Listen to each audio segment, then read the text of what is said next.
Let's go to a scripture. Romans 8:15. I'll read from the NKJV version first. 8 उसका 15 पढ़ते हैं. And it says, "For you did not receive the spirit of bondage again to fear, but you received the spirit of adoption by whom we cry out, Abba, Father."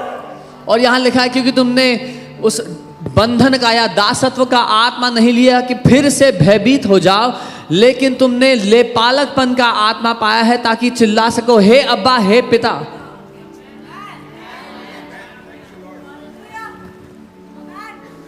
Spirit of bondage. बंधुआई का आत्मा.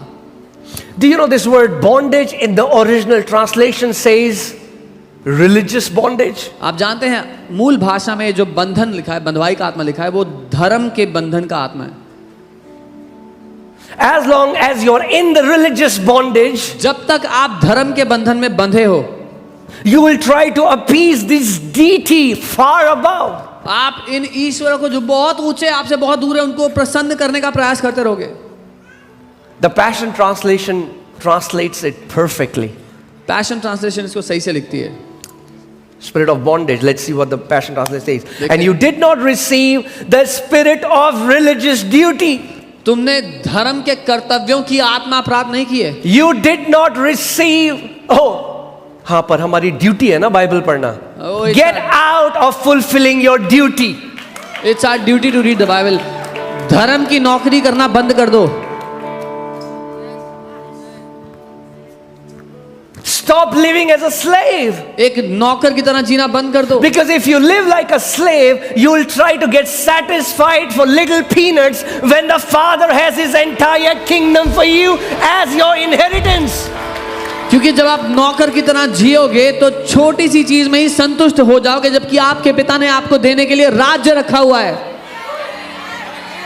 And as long as you live in this bondage, जब तक आप इस बंधन में जियोगे, you'll never be good enough. कभी भी बेहतर नहीं हो पाओगे, योग्य नहीं हो पाओगे. Never be good enough. कभी भी योग्य नहीं हो पाओगे. You'll feel always being this feeling of I'm not worthy. हमेशा ये लगेगा मैं इस लायक नहीं हूं, मैं योग्य नहीं. If you have this cry in your heart, अगर ये आपके दिल की कराहट है, you're still living in old Adam. तो आप अभी भी पुराने आदम के अनुसार जी रहे हो. Okay. You did not receive the spirit of religious duty, leading you back into the fear of never being good enough. क्योंकि तुमने धर्म की नौकरी करने का आत्मा नहीं पाया, जिसमें ये डर है कि मैं कभी भी लायक नहीं हो पाऊंगा. Oh God, I'm not good enough. ओ प्रभु, मैं लायक नहीं हूं. And God is surprised, really? और परमेश्वर हैरान है, सच में. He knew you were never good enough. उसको पता था कि हम कभी योग्य नहीं हो But पाएंगे. it is not about you. लेकिन आप नहीं हो मुद्दा.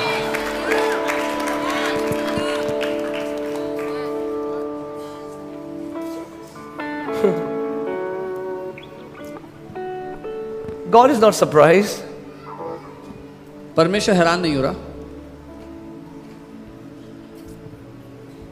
See, that's why, because we don't understand the relational gospel, that's why we just see grace as unmerited favor. क्योंकि हम सुसमाचार में रिश्ता नहीं समझते हैं, इसीलिए हम अनुग्रह को ऐसे देखते हैं कि जिसके हम लायक नहीं थे वो. And we always say statements like, I don't deserve it.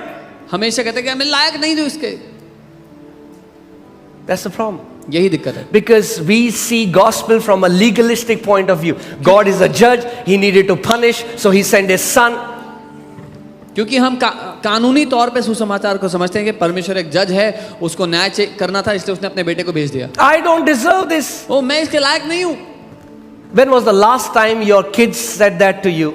Thank you, Papa, for giving me this dress, but I didn't deserve it. पिछली बार कब आपके बच्चे ने आपसे कहा था कि धन्यवाद पापा मुझे ड्रेस खरीद के देने के लिए, मैं इसके लायक नहीं हूं.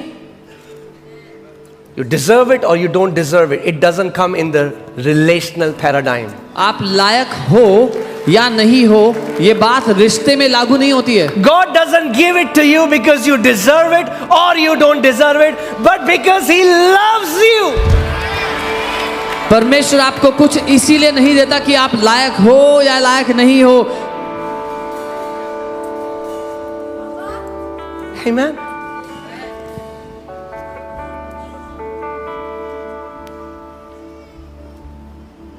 I am not worthy. ओ मैं योग्य नहीं हूँ प्रभु, I'm not worthy. मैं योग्य नहीं हूँ। You're thinking like that अगर आप ऐसे सोचते हो because you're not thinking like a son. क्योंकि आप बेटे की तरह नहीं सोच रहे हो।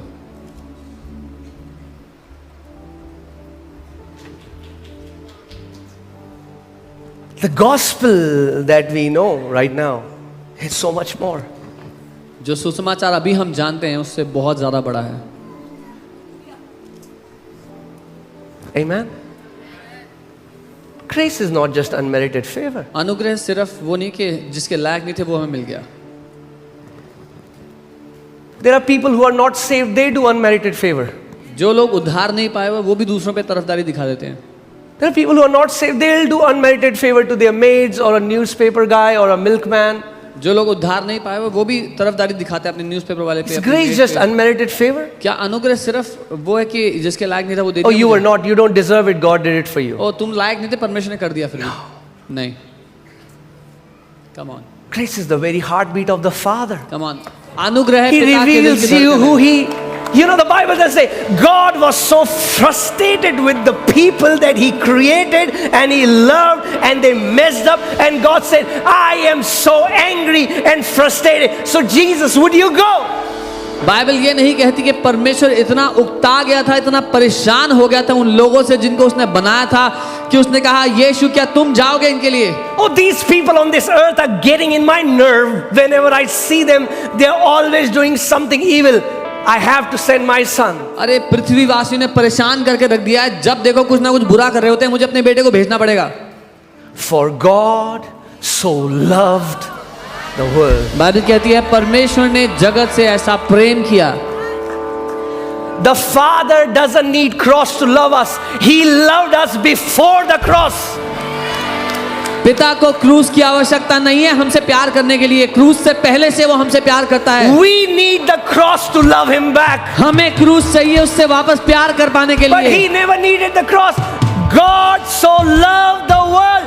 When you didn't say that 2-second prayer, when you didn't worship in church, when you didn't give a penny, when you didn't do any righteous works, it was then the Father said, I have loved my children. क्रूस से पहले ही परमेश्वर ने आपसे प्यार किया था। जब आपने वो 2 सेकंड की माफी की प्रार्थना नहीं की थी, जब आपने चर्च में आकर आराधना नहीं की थी, जब आपने उसको कुछ भी नहीं दिया था, तब भी उसने कहा था मैं अपने बेटे से प्यार करता हूं, इसीलिए उसको भेज दिया।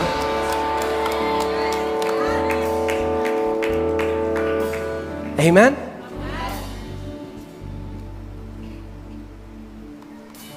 Isn't that crazy? We think now God can love me because of the cross. हैरानी की बात तो यह कि हम सोचते हैं कि अब परमेश्वर मुझसे प्यार कर सकता है क्योंकि अब क्रूस बीच में आ गया। No.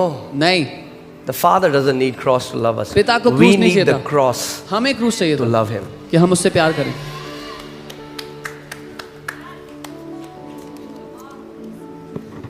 For God so loved the world. परमेश्वर ने जगत से ऐसा प्रेम किया।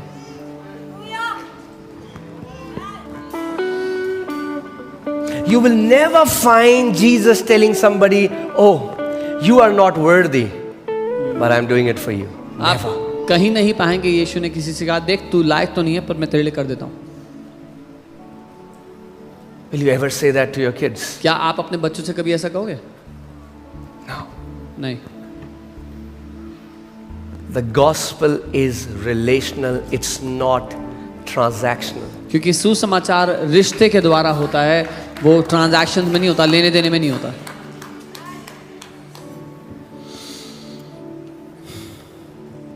So you have not received the spirit of religious duty, तुमने धर्म की नौकरी करने का आत्मा नहीं पाया, leading you back into the fear of never being good enough. जो तुम्हें वापस उस डर में डाल दे कि मैं कभी भी लायक नहीं होऊंगा।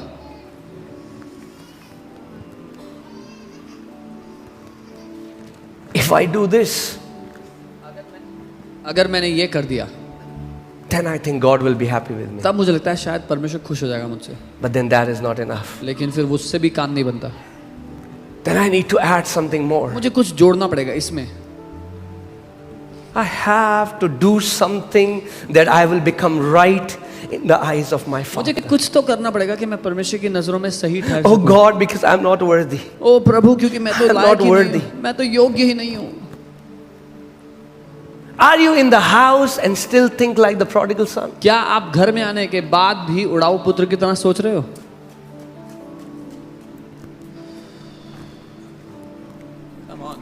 But you have received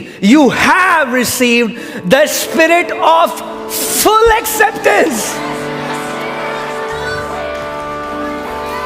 लेकिन तुमने पा लिया है पूरी तरह ग्रहण किए जाने का आत्मा। Amen. So I don't live to get God's acceptance, because I am accepted I live. तो मैं इसलिए नहीं जी रहा कि परमेश्वर मुझे ग्रहण कर ले, परमेश्वर मुझे ग्रहण कर चुका है इसलिए मैं जी रहा हूं। I am living a life of full acceptance. मैं वो जिंदगी जी रहा हूं जहां मैं पूरी तरह से स्वीकार कर लिया गया हूं, ग्रहण कर लिया गया हूं। So now people's opinion don't define me.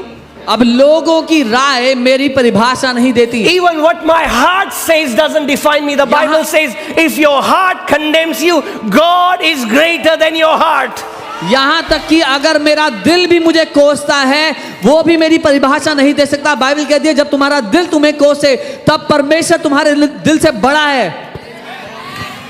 And what happens when you know that you're fully accepted? और क्या होता है जब आप जान लेते हो कि आप पूरी तरह से Isn't that स्वीकार हो? amazing that God knows you the most, but He still loves you the most? क्या ये अद्भुत नहीं कि परमेश्वर आपको सबसे ज्यादा जानता है और फिर भी सबसे ज्यादा प्यार करता है?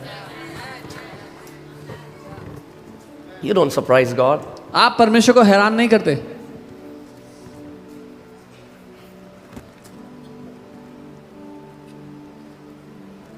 Isn't that crazy? That God saw what Adam had become. क्या ये हैरानी की बात नहीं कि परमेश्वर ने देखा कि आदम क्या हो चुका है? And how, because of this distorted image, और कैसे वो खराब तस्वीर की वजह से everything that came out of him was corrupted. जो कुछ उससे पैदा हो रहा था वो भ्रष्ट था। And then God comes back और फिर परमेश्वर वापस आता है and then gives him a standard that's impossible him to follow, and then says, if you don't do it, I'm going to reject you. Wow, what a gospel. फिर उसको एक ऐसा स्टैंडर्ड देता है कि कहता है अगर तू ये नहीं कर पाया तो मैं तुझे ठुकरा दूंगा। वाह, क्या सुसमाचार है। For while we were yet sinners, Christ died for us. क्योंकि जब हम पापी ही थे तभी मसीह हमारे लिए मर गया।